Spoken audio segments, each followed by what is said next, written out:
샬롬, 사랑하는 새벽나라 친구들 안녕하세요. 여러분과 함께 화요일 말씀을 묵상할 윤수신 전도사입니다. 새나 친구들, 다이너마이트를 아시나요?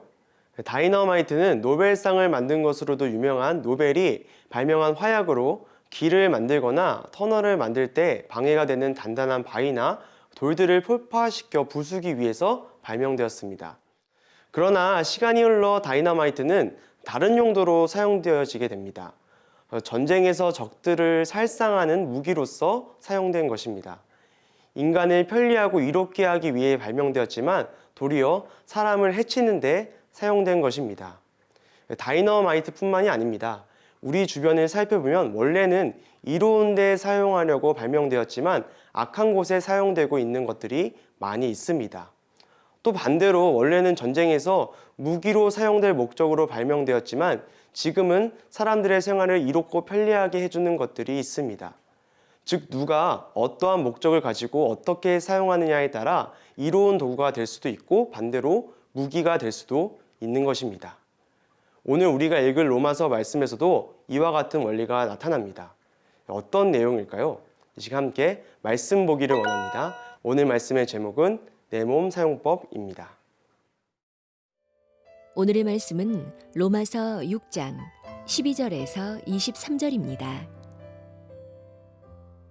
그러므로 여러분의 죽을 몸에서 죄가 왕노릇하지 못하게 해 몸의 정욕에 순종하지 말고 또한 여러분의 지체를 불의의 무기로 죄에게 내주지 말고 오직 죽은 자 가운데서 다시 산 자처럼 여러분 자신을 하나님께 드리며 여러분의 지체를 의의 무기로 하나님께 드리십시오.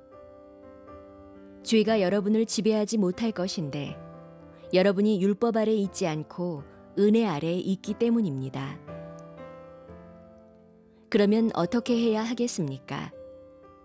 우리가 율법 아래 있지 않고 은혜 아래 있다고 해서 죄를 짓겠습니까? 결코 그럴 수 없습니다. 여러분이 자신을 종으로 들여 누구에게든지 순종하면 여러분은 여러분이 순종하는 그 사람의 종이 되는 줄을 알지 못합니까? 여러분은 죄의 종이 돼 죽음에 이르거나 아니면 순종의 종이 돼 의에 이릅니다. 그러나 하나님께 감사드립시다.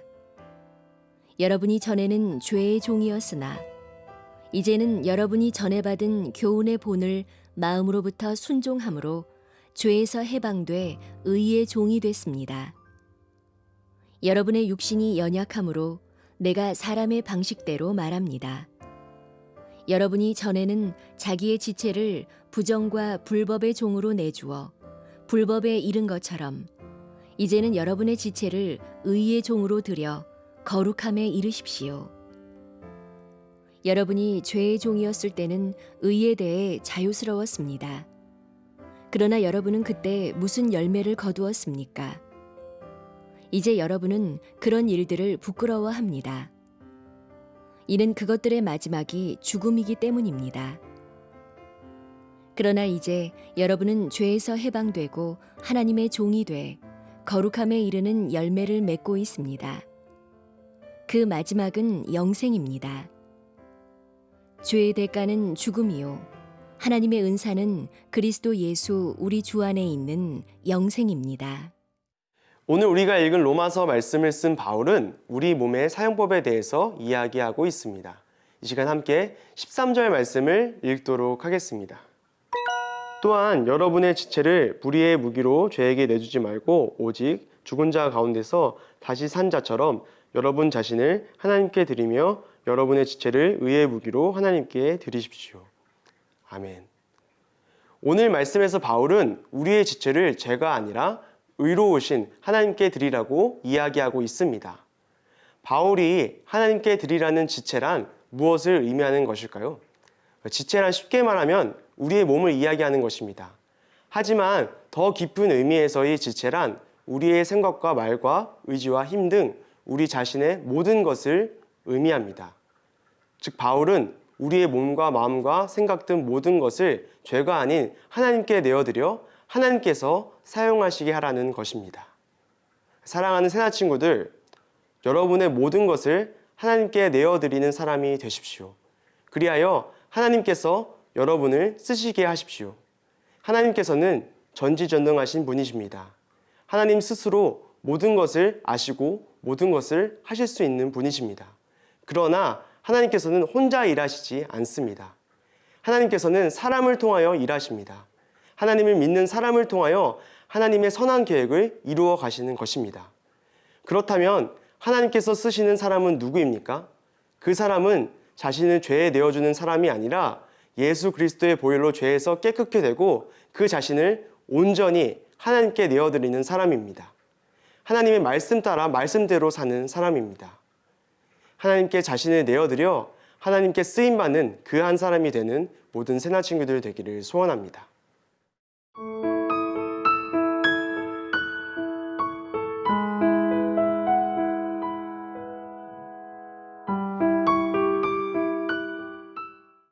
그렇다면 하나님께 우리 자신을 온전히 내어드리는 것은 어떻게 하는 것일까요? 이 시간 함께 16절 말씀을 읽도록 하겠습니다. 여러분이 자신을 종으로 드려 누구에게든지 순종하면 여러분은 여러분이 순종하는 그 사람의 종이 되는 줄을 알지 못합니까? 여러분은 죄의 종이 돼 죽음에 이르거나 아니면 순종의 종이 돼 의에 이릅니다. 아멘. 하나님께 자신을 내어드리는 방법은 바로 순종입니다. 성경에서 말하는 순종을 쉽게 이야기하면 말을 잘 듣는 것, 철저하게 복종하는 것, 그대로 따르는 것을 의미합니다. 사단이 우리를 유혹하는 것을 따르고 그 유혹대로 행하는 것 역시 순종하는 것입니다. 죄에 순종하는 것입니다.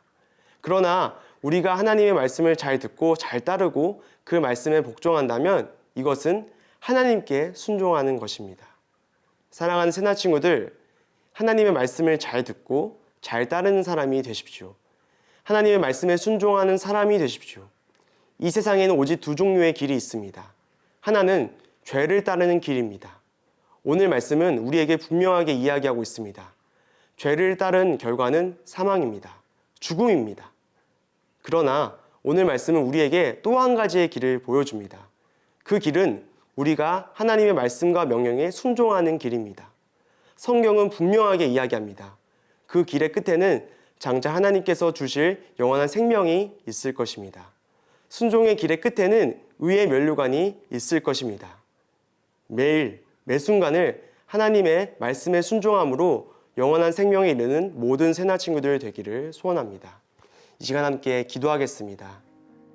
하나님, 우리에게 생명의 길을 보여주심에 감사합니다. 이제는 우리가 순종함으로 그 생명의 길로 나아가 하나님과 동행할 수 있도록 인도하여 주시옵소서. 예수 그리스도의 이름으로 기도드렸습니다. 아멘.